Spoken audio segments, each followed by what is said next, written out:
안녕하세요, 여러분. 이도령 야담을 찾아주셔서 진심으로 감사합니다. 오늘도 구독자 여러분께 흥미진진한 조선시대 이야기를 들려드리려고 합니다.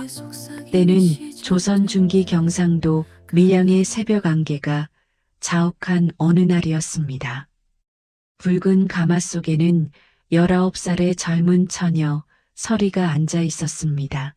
그녀의 눈가에는 눈물 자국이 말라 있었고 손은 떨리고 있었습니다. 오늘 그녀는 42살의 강시원 대감에게 시집을 가는 날이었으니까요. 에헴 서리야, 이게 다 내 팔자다, 참고 견뎌라. 아버지의 무거운 한숨소리가 가마 밖에서 들려왔습니다. 서리의 집안은 몰락한 양반 가문이었습니다. 병든 어머니의 약값을 마련하기 위해 그녀는 자신을 희생하기로 결심한 것이었죠. 가마가 움직이기 시작하자 마을 사람들의 수군거림이 들려왔습니다. 저 나이에 늙은 영감한테 시집 가다니.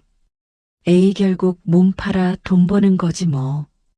쯧쯧, 양반집 딸이라더니 체면도 없구먼. 어린 시절부터 서리와 함께 자란 동네 총각 돌쇠가 멀리서 그 모습을 바라보며 주먹을 불끈 쥐었습니다. 설의 누나 저렇게 보내야 하나. 그때였습니다. 까까. 불길한 까마귀 울음소리가 하늘을 찢었습니다. 마을 사람들은 모두 고개를 숙이고 혀를 찼습니다. 누가 봐도 좋지 않은 징조였습니다. 한양으로 향하는 길은 멀고도 험했습니다. 사흘을 꼬박 걸려 도착한 강시원. 대감의 저택은 위압적인 담장과 화려한 기와지붕으로 둘러싸여 있었습니다. 대문을 들어서자 집사가 나와 서리를 안내했습니다. 정경부인 마님, 이쪽으로 오십시오. 정경부인, 그녀는 이제 조선 최고의 지위를 가진 여인이 된 것입니다. 하지만 서리의 가슴은 답답하기만 했습니다. 내실로 안내된 서리의 앞에는 화려한 장식장이 놓여 있었습니다. 그 안에는 순금으로 만든 봉황 비녀가 빛나고 있었습니다. 상궁이 그 비녀를 꺼내 서리의 머리에 꽂아 주었습니다. 마님, 이제 정말 정경 부인이 되셨습니다. 축하드립니다. 하지만 서리는 기쁘지 않았습니다. 머리에 꽂힌 봉황 비녀가 마치 목을 조르는 올가미처럼 느껴졌습니다.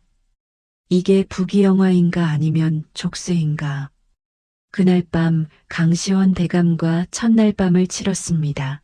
대감은 나이가 많았지만 권력에 대한 욕심 많은 젊은이 못지 않았습니다. 설이, 이제 그대는 내 부인이요. 좌의정의 부인이란 말이요. 자부심을 가지시오. 예, 대감마님. 설이는 고개를 숙인 채 대답했습니다. 하지만 그녀의 마음속 깊은 곳에서는 불길한 예감이 꿈틀거리고 있었습니다. 며칠 후 강시원 대감은 좌의정에 임명되어 대궐로 향했습니다. 서리는 거대한 저택에서 홀로 남겨졌죠. 그리고 그때부터 진짜 지옥이 시작되었습니다. 이것 봐, 서리. 시어머니의 날카로운 목소리가 안채를 울렸습니다. 정경부인 됐다고 까불지 마. 내가 아무리 정경부인이라 해도 이 집에서는 내가 어른이야. 알겠어? 예, 어머님. 그리고 내 친정 거지들 절대로 이 집에 얼씬거리지 못하게 해. 당장 쫓아낼 테니까. 시어머니는 서리가 돈 때문에 시집왔다는 것을 너무나 잘 알고 있었습니다. 그래서 더욱 심하게 구박했죠. 서리는 매일 안채에 갇혀 지냈습니다. 화려한 옷과 비녀로 치장했지만 그녀의 마음은 텅 비어 있었습니다.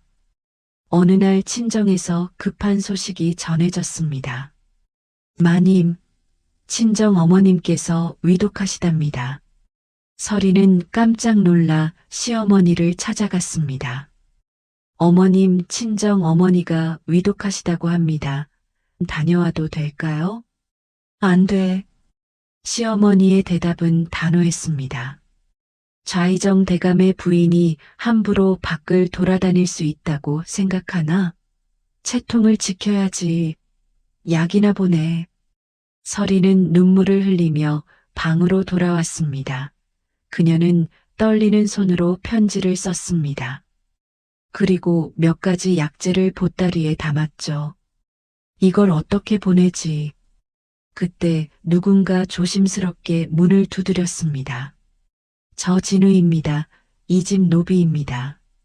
문을 열자 25살쯤 되어 보이는 건장한 청년이 서 있었습니다. 그의 눈빛은 맑고 순수했습니다. 마님께서 친정에 뭔가 보내실 게 있다고 들었습니다. 제가 몰래 전해드릴까요? 서리는 놀라서 진우를 쳐다봤습니다. 그걸 어떻게 해? 이 집에서는 다들 알고 있습니다. 마님께서 친정 어머니를 그리워하신다는 것을요. 저도 어머니를 일찍 여의어서 그 마음을 잘 압니다. 진우의 진심 어린 눈빛에 서리는 감동했습니다. 그녀는 편지와 보따리를 진우에게 건넸습니다. 고맙소 진우 꼭 부탁하오. 걱정 마십시오 마님, 제가 밤을 새워서라도 다녀오겠습니다. 진우는 그날 밤 한양에서 밀양까지 사흘 걸린 길을 이틀 만에 달려가 편지와 약재를 전하고 돌아왔습니다. 그의 발에는 물집이 잡히고 피가 흘렀지만 그는 웃으며 말했습니다. 마님의 어머님께서 약을 드시고 조금 나아지셨답니다. 서리는 눈물을 흘렸습니다. 진우 정말 고맙소. 그날부터 진우는 서리의 유일한 희망이 되었습니다. 저택의 다른 노비들이 정경 부인을 시기하고 모함할 때도 진우만은 묵묵히 그녀를 도왔습니다. 하지만 행복은 오래가지 못했습니다. 그로부터 몇 달 후 어머니의 49제를 준비하던 어느 날이었습니다. 서리는 시장 거리를 지나다 이상한 소문을 듣게 되었습니다. 아니 강시원 대감이 뇌물을 받고 좌의정 자리를 샀다던데? 쉿! 그런 말 함부로 하는 거 아니야. 목이 달아날라고. 하지만 우의정 민준태 대감이 직접 임금님께 상소를 올렸다잖아. 서리는 가슴이 철렁 내려앉았습니다. 민준태 그는 강시원 대감의 정치적 라이벌이었습니다. 집으로 돌아온 서리는 대감을 찾았습니다. 대감마님 민준태 대감이 대감마님을 모함하고 있다는 소문이. 걱정 마시오. 나는 떳떳하오. 민준태 따위가 나를 어쩌지 못해. 강시원 대감은 자신만만했습니다. 하지만 권력의 단맛에 취한 그는 민준태의 음모가 얼마나 치밀한지 몰랐습니다. 민준태는 이미 수년 전부터 강시원을 제거할 계획을 세우고 있었습니다. 그는 강시원의 부하들을 매수하고 뇌물 증거를 조작하고 심지어 군량미 횡령 혐의까지 뒤집어 씌울 준비를 마쳤습니다. 어머니의 49제를 마친 지 열흘째 되던 날 새벽이었습니다. 쿵, 쿵, 쿵. 대문을 두드리는 소리와 함께 갑옷을 입은 광군들이 저택으로 밀려 들어왔습니다. 강시원, 군량미 횡령 및 뇌물수수 혐의로 체포한다. 이게 무슨 소리요? 나는 좌의정이요. 함부로. 임금님의 명이다. 저항하면 역적으로 다스리겠다. 강시원 대감은 끌려갔습니다. 서리는 울부짖으며 뒤따라 나갔지만 광군들에게 밀쳐 넘어지고 말았습니다. 대감마님, 대감마님. 진우가 달려와 서리를 일으켰습니다. 마님 일어나십시오. 정신 차리셔야 합니다. 진우 이게 대체 무슨 일이요? 대감마님은 아무 잘못도 없는데. 마님, 이건 분명 민준태의 음모입니다. 제가 알아보겠습니다. 진우는 밤낮으로 뛰어다니며 정보를 수집했습니다. 그리고 충격적인 사실을 알게 되었습니다. 며칠 후 진우는 떨리는 손으로 서리에게 한 장의 문서를 건넸습니다. 마님, 이건 대감마님께서 옥중에서 남기신 죄목 문서의 사본입니다. 서리는 문서를 펼쳤습니다. 거기에는 강시원 대감에게 씌워진 죄목들이 빼곡히 적혀 있었습니다. 하지만 그 죄목들 중 많은 부분이 조작되었다는 증거도 함께 있었습니다. 이걸 어떻게... 옥졸 중 한 명이 제 친구입니다. 그가 목숨을 걸고 빼돌린 겁니다. 그럼 대감마님은... 마님, 대감마님은 이미 재판도 없이 처형당하셨습니다. 뭐라고? 서리는 그 자리에서 기절하고 말았습니다. 강시원 대감이 처형당한 후 서리의 삶은 급격히 무너졌습니다. 역적의 가족은 모두 재산을 몰수하고 관노비로 삼는다. 관리들이 저택으로 몰려와 모든 재산을 빼앗아 갔습니다. 서리는 머리에 꽂았던 황금봉황, 비녀만 몰래 품속에 숨길 수 있었습니다. 나가, 당장 나가. 정경 부인이었던 서리는 하루아침에 거리로 내몰렸습니다. 그녀는 친정 아버지를 찾아갔습니다. 아버지, 저예요, 서리예요. 하지만 친정 아버지는 대문을 굳게 닫은 채 말했습니다. 넌 이제 내 딸이 아니다. 역적의 가족과 엮이면 우리 가문도 끝장이야. 돌아가. 아버지 어머니도 돌아가셨는데 제게는 갈 곳이 없어요. 몰라. 나도 어쩔 수 없어. 내 팔자를 탓해라. 헉. 대문이 닫혔습니다. 서리는 비에 젖은 채 거리를 헤맸습니다. 배는 고팠고 몸은 떨렸습니다. 그녀는 버려진 초가집 처마 밑에서 비를 피하며 밤을 보냈습니다. 다음 날 아침 진우가 서리를 찾아냈습니다. 마님, 여기 계셨군요. 걱정했습니다. 진우, 너마저 나를 버리지 않았구나. 마님, 제가 임시로 방 하나를 구했습니다. 일단 거기서 지내십시오. 진우는 자신의 품삯을 털어 작은 방을 구했습니다. 그리고 따뜻한 죽 한 그릇을 서리에게 건넸습니다. 드십시오, 마님. 서리는 눈물을 흘리며 죽을 먹었습니다. 그 죽 한 그릇이 그녀가 며칠 만에 먹는 첫 식사였습니다. 진우, 고맙소, 정말 고맙소. 마님, 이제 정경 부인이 아니십니다. 편하게 부르셔도 됩니다. 아니요, 진우는 나에게 마지막 남은 희망이요. 나는 아직 포기할 수 없소. 하지만 며칠 후 더 큰 불행이 찾아왔습니다. 관아에서 서리를 부르는 정갈이 왔습니다. 서리가 관아에 도착하자 거기에는 민준태가 앉아 있었습니다. 오정경 부인, 아니, 이제는 역적의 아내라고 불러야 하나? 민준태는 비웃으며 서리를 내려다봤습니다. 설에 너에게 두 가지 선택권을 주겠다. 첫째, 역적의 아내로서 처형당하든지, 둘째, 내 집 노비가 되든지 어느 쪽을 택하겠느냐? 서리는 주먹을 불끈 쥐었습니다. 내 남편은 억울하게 죽었소. 당신이 조작한 거라는 걸 나는 알고 있소. 증거가 있나? 허허, 서리, 이 세상은 힘 있는 자가 진실을 만드는 거야. 내 남편은 역적이고 나는 이제 좌의정이다. 그게 진실이지. 당신은 반드시 벌을 받을 거요. 허허, 큰 소리는. 그래서 어떻게 하겠다는 거냐? 죽을래, 노비 될래? 서리는 이를 악물었습니다. 그녀는 살아야 했습니다. 남편의 억울함을 밝히기 위해서라도 살아남아야 했습니다. 노비가 되겠소. 하하, 현명한 선택이군.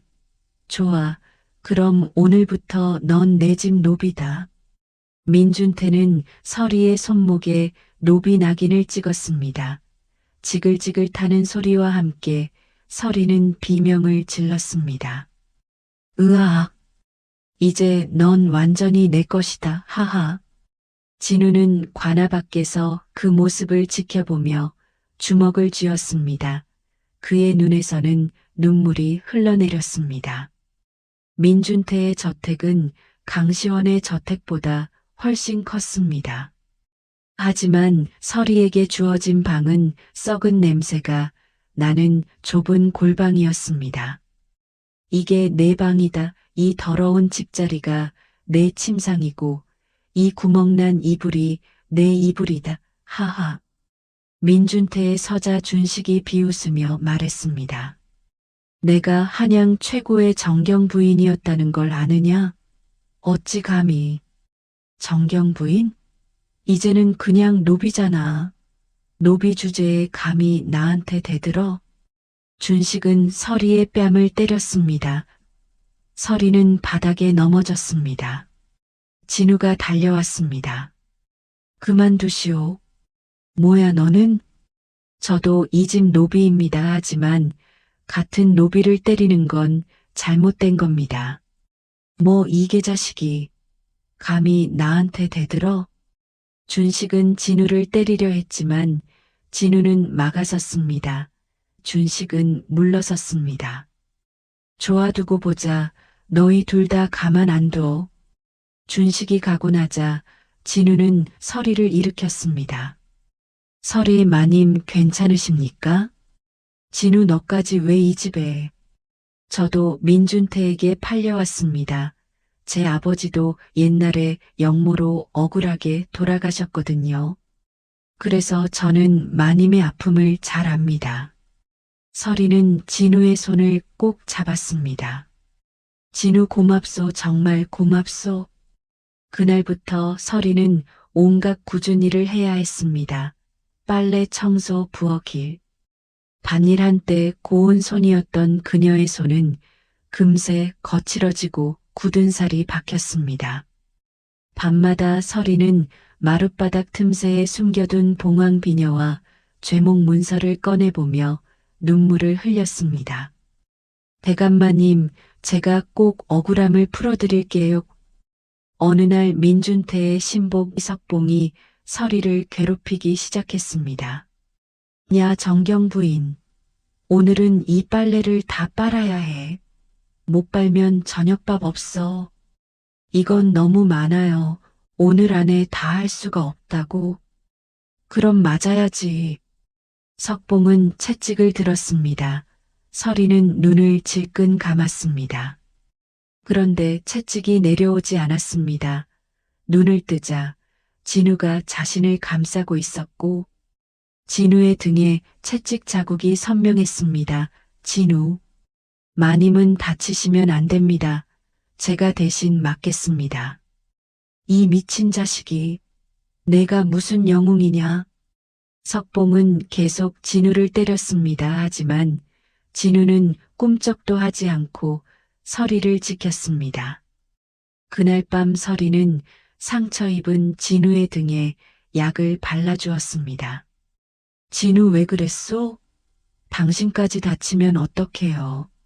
많이 서리 이제 마님이라 부르지 않겠습니다. 우리는 같은 노비입니다. 그리고 진우는 서리의 눈을 똑바로 쳐다봤습니다. 저는 서리를 지키고 싶습니다. 마음으로부터. 서리는 가슴이 뛰었습니다. 하지만 그녀는 아직 과부였고 남편의 억울함을 풀지도 못했습니다. 진우 고맙소. 하지만 나는 아직 압니다. 서두르지 않겠습니다. 하지만 제 마음만은 진실입니다.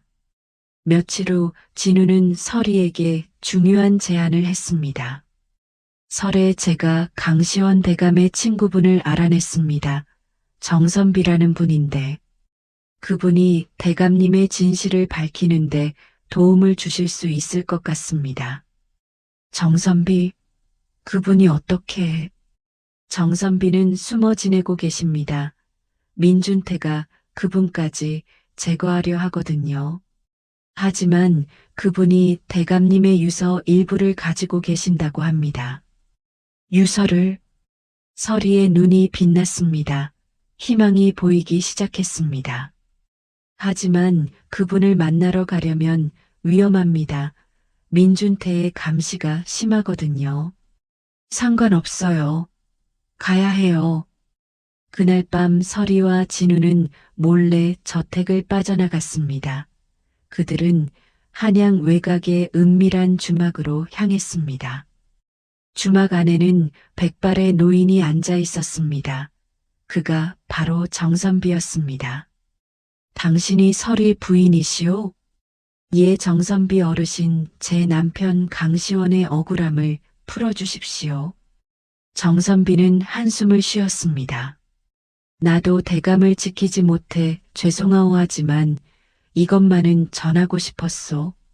정선비는 품속에서 낡은 종이 한 장을 꺼냈습니다.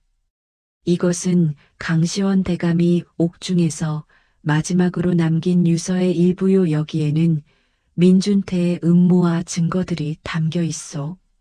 서리는 떨리는 손으로 유서를 받았습니다. 하지만 이것만으로는 부족하오. 진짜 결정적 증거는 홍대감이 가지고 계시오. 홍대감이요? 그렇죠. 홍대감은 지금 산속 암자에 숨어 계시오. 그분이 가진 문서가 있다면 민준태를 완전히 무너뜨릴 수 있어. 어디 있습니까? 제가 찾아가겠습니다. 하지만 위험하오. 민준태가 홍대감을 찾고 있소. 당신도 잡힐 수 있소. 상관없습니다. 저는 반드시 남편의 억울함을 풀어야 합니다. 진우가 서리의 손을 잡았습니다. 설에 제가 함께 가겠습니다. 진우, 혼자 보낼 수 없습니다. 제가 지키겠습니다. 두 사람은 그날 밤 홍대감을 찾아 산속으로 떠났습니다. 그런데 저택으로 돌아온 다음 날 큰 문제가 생겼습니다. 석봉이 서리와 진우가 밤에 몰래 빠져나간 것을 민준태에게 보고한 것입니다. 대감님, 그 계집애가 밤에 몰래 빠져나갔다 왔습니다. 뭐? 민준태는 서리를 불렀습니다. 어디 갔다 왔느냐? 저는 아무데도. 거짓말. 내가 정선비를 만났다는 걸 나는 알고 있다. 서리는 깜짝 놀랐습니다. 민준태는 그들을 미행시킨 것이었습니다. 당장 정선비가 어디 있는지 말해라. 모릅니다. 이 계집애가... 민준태는 서리를 때리려 했습니다. 그때 진우가 나섰습니다. 대감님, 잠깐만요. 뭐냐 너는? 제게 한 가지 제안이 있습니다. 제안?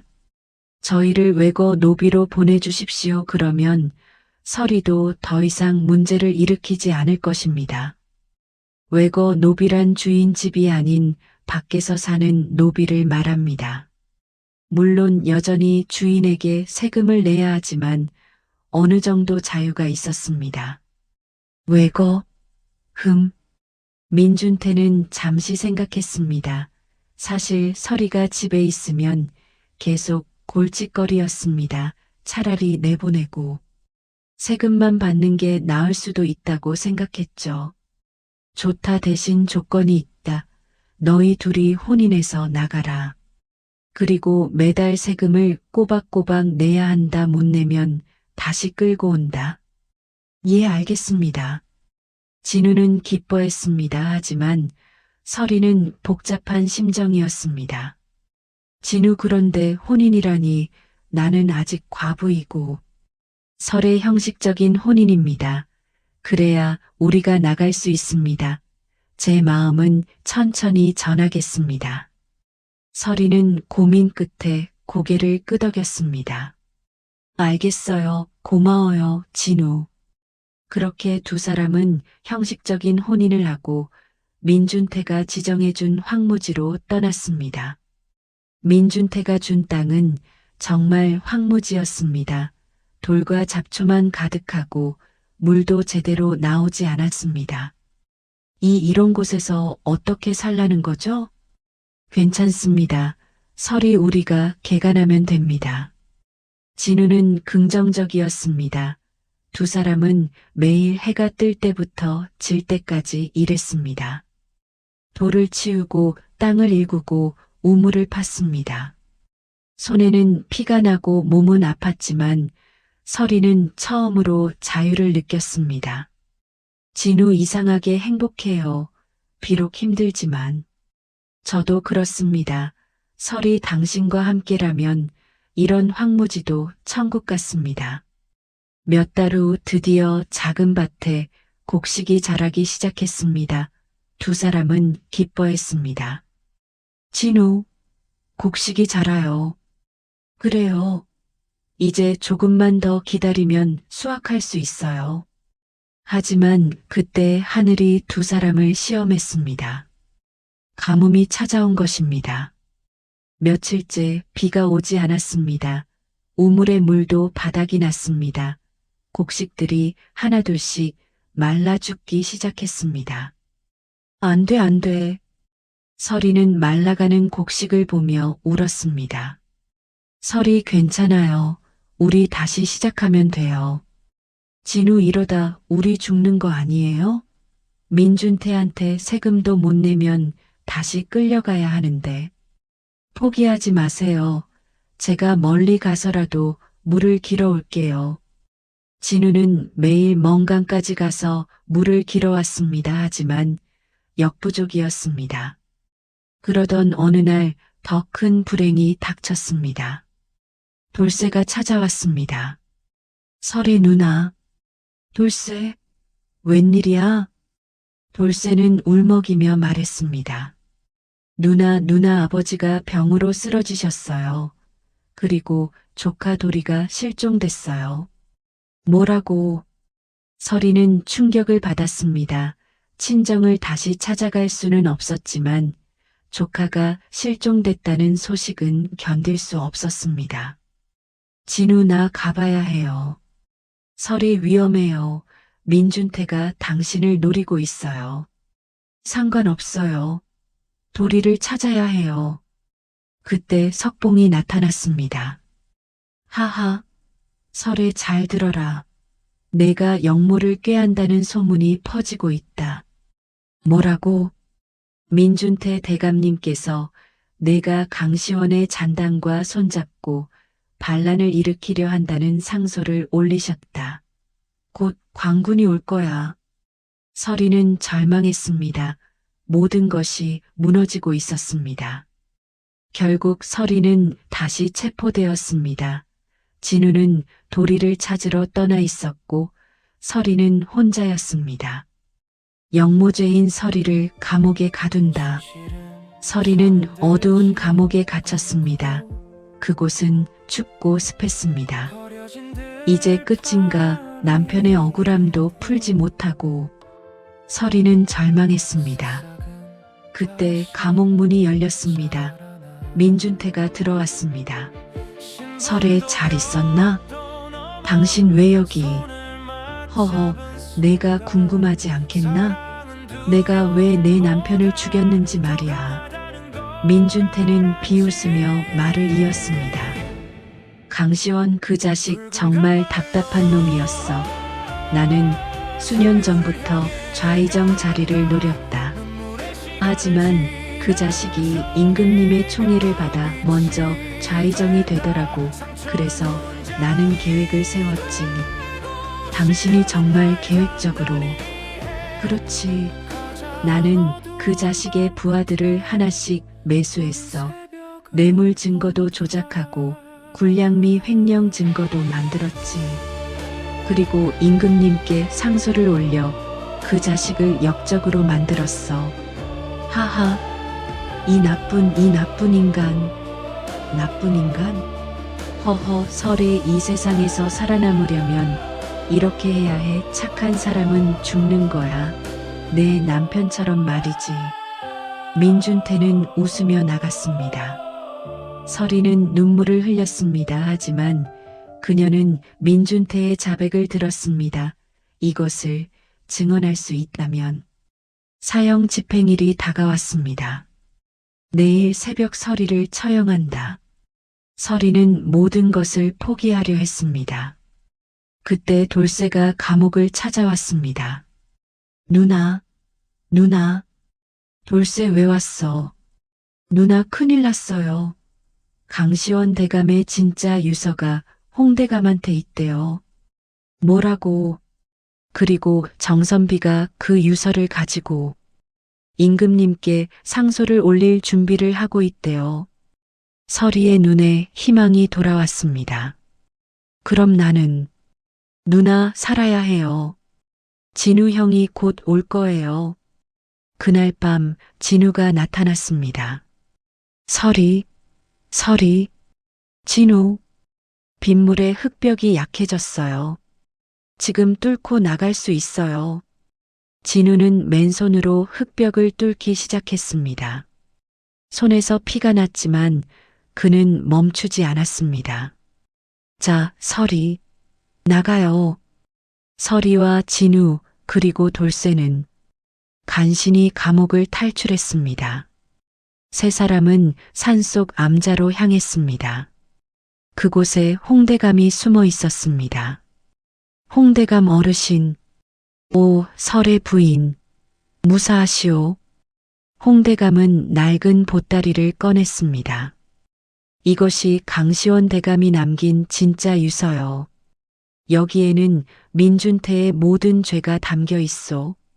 서리는 떨리는 손으로 유서를 받았습니다. 그때 밖에서 소란스러운 소리가 들렸습니다. 찾았다. 역적들이 여기 있다. 석봉과 민준태가 광군을 이끌고 암자로 쳐들어왔습니다. 서리, 내가 어디로 도망가든 다 잡는다. 민준태, 당신의 죄가 이제 드러날 것이오. 허허, 무슨 증거로? 내가 가진 그 종이 쪼가리로. 그때 돌쇠가 외쳤습니다. 여러분, 들으세요. 민준태가 감옥에서 자백했어요. 강시원 대감을 자기가 죽였다고. 뭐라고? 민준태는 당황했습니다. 거짓말이다. 증거가 어디 있어? 제가 증인입니다.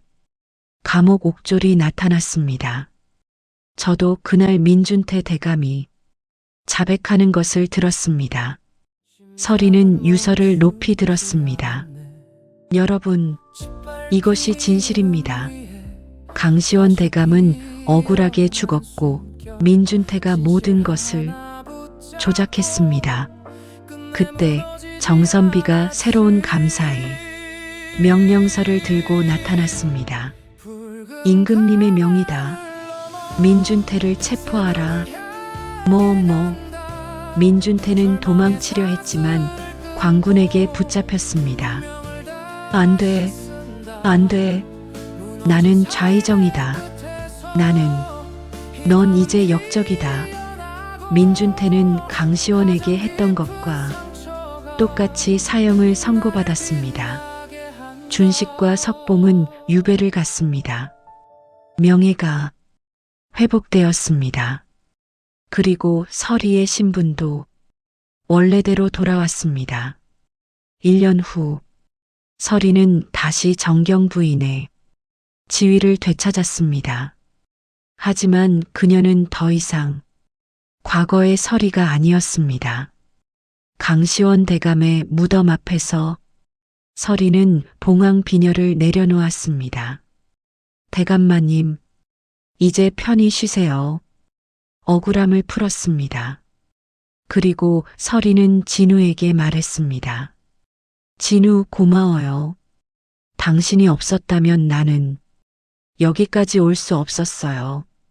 서리, 저야말로 당신 덕분에 살아갈 이유를 찾았습니다.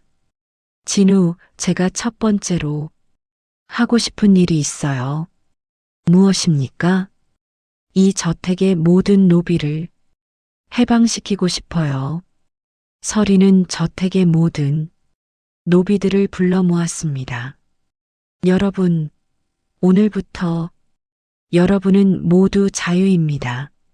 저는 여러분을 노비로 두지 않겠습니다. 노비들은 울며 기뻐했습니다. 서리는 진우에게 말했습니다. 진우, 당신은 이제 집사가 아닙니다. 당신은 나의 동반자입니다. 서리, 신분보다 중요한 것은 마음이라는 것을 저는 배웠어요. 진우, 당신과 함께 새로운 삶을 시작하고 싶어요. 진우는 서리의 손을 잡았습니다. 평생 당신 곁을 지키겠습니다. 서리는 하늘을 올려다봤습니다.